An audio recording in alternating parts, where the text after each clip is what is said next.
హరే కృష్ణ.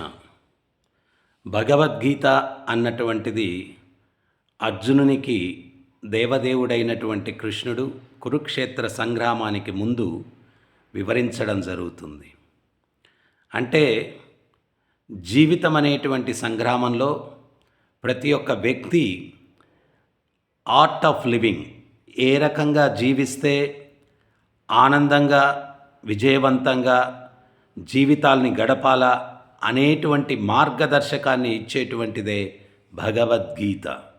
అందువల్ల ప్రతి ఒక్క వ్యక్తి తన జీవితంలో సుఖశాంతులు విజయాలు ఉండాలా అంటే భగవద్గీతను ఖచ్చితంగా అనుసరించాలి. ఇస్కాన్ సంస్థాపకాచార్యులు స్వామి ప్రభుపాదుల వారేమన్నారు అంటే భగవద్గీత అన్నటువంటిది మానవ యంత్రానికి మాన్యువల్ అన్నారు.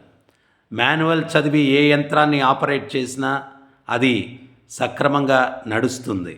ఈ మానవ యంత్రం ఆర్థికంగా మానసికంగా ఆరోగ్యపరంగా సాంఘికంగా ఆధ్యాత్మికంగా విజయవంతంగా నడవాలంటే ప్రతి ఒక్కరూ భగవద్గీతను అనుసరించండి. భగవద్గీతను చదవండి, భగవద్గీతను వినండి. భగవద్గీత ద్వారా మీ జీవితాలను ధన్యం చేసుకునేదానికి ఒక అద్భుతమైనటువంటి మార్గదర్శకాన్ని పొందండి. హరే కృష్ణ.